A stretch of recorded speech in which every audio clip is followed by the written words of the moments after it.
Well, hello again everybody, welcome back, and no picking today, but we're going to go over some features of SFIC cores and possibly get round to repinning one to give us a control key. So just for anybody who doesn't know, this is what an SFIC core looks like. SFIC is small format interchangeable core, so for that you need two keys. So we have an operating key which operates as per normal, and what you will also have is a control key which doesn't open the lock, it enables you to remove the core, which is why it's an interchangeable core. Most of us know when we get cores like this, we only tend to normally get one key, which is the operating key. So what I'll do is just show you a bit about them, show you how we can sort it out and hopefully repin these to actually have a control key. But the reason we have an interchangeable core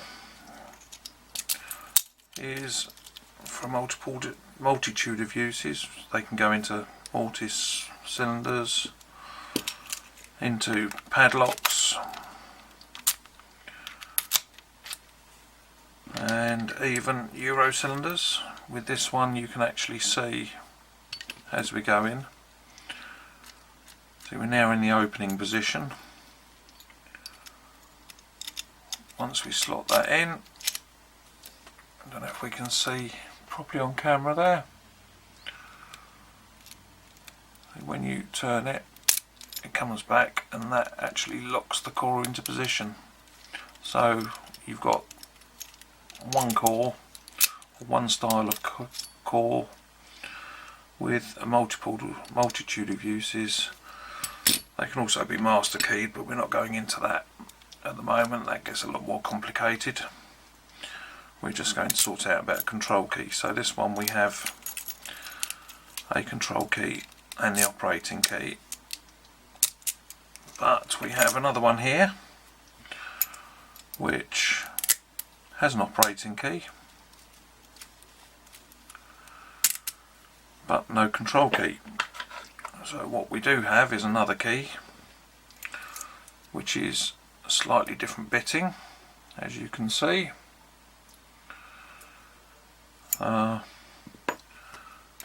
But it does not work in this lock. So to actually change all this, there's a few things we need. One is a pinning kit, which we have here. So those are all the pins you need. There's 28 different pin sizes. We have 10 key pins, and then there's 18 what they call wafer pins, but they are from very small wafers right the way up to the long ones. Springs, just so we've got spares, and caps, which are for the top of the chambers there. Now you can actually repin these in the traditional way, the same as you do a normal pin tumbler, but they are a real pain in the trying to get all the pins in and everything lined up all in one go is an absolute nightmare. So I'm going to show you another way of doing it. So that's the operating key. What I want is this one here. Now as you can see,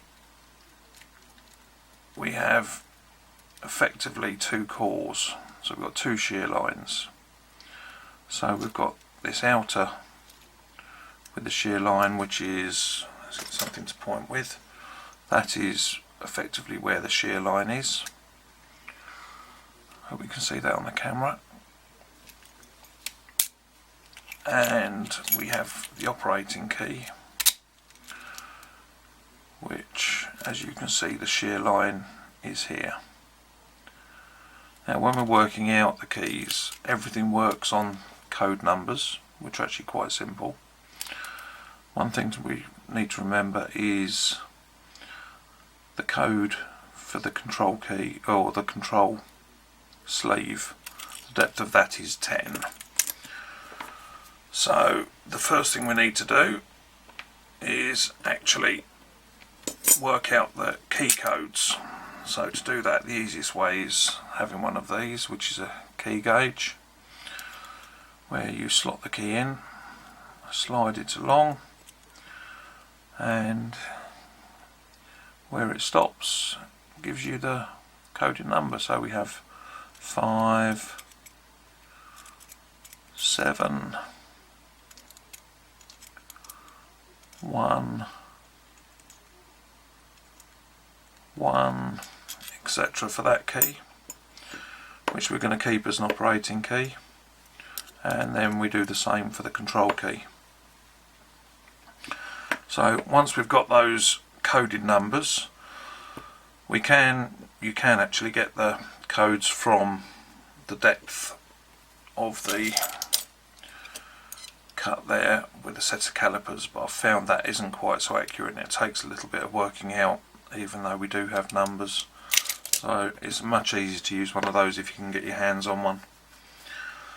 What I'll do, I'll flick over to a picture now, and here you can see on the left hand side is the depths of the key if you were measuring with the calipers. The second column gives you the length of the bottom pin, so that'll be the length of the key pin, and then as you see they're coded numbers 0 to 9, so that's your 10 key pins. Then if we go on to the next picture, these are your wafer pin lengths, so there's 18 of those, and that is effectively all the sizes and the code numbers for all the other ones. So that covers those. Come back here for a minute. So what we need to do is decode these keys, then we've got the code numbers, and then what we can do is do the calculations for the pins. So if I pull up another picture here, so this one we can see at the top there we have the chambers 1 to 7. We have the key codes for the operating key on line 4 and the control key on line 5. So the way we work out the codes, as you can see below, is the key pins at the bottom there. Effectively the code is your key code. So as you can see they are 2 matching lines.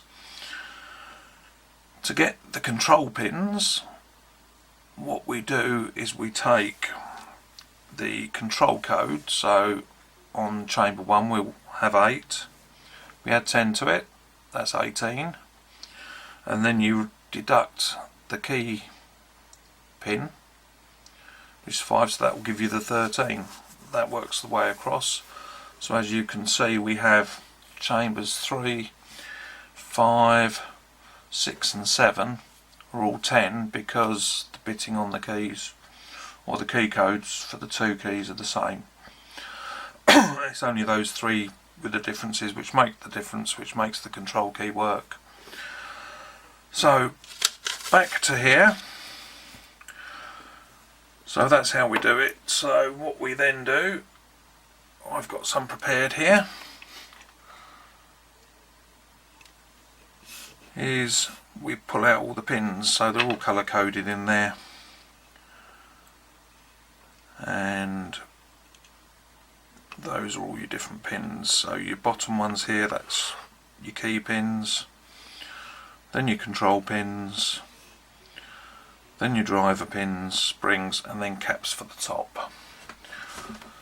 So just looking at the time, we're about 9.5 minutes, so what I think we'll do, we'll cut this short here, and we'll come back in another video and I will show you how to actually do the repinning.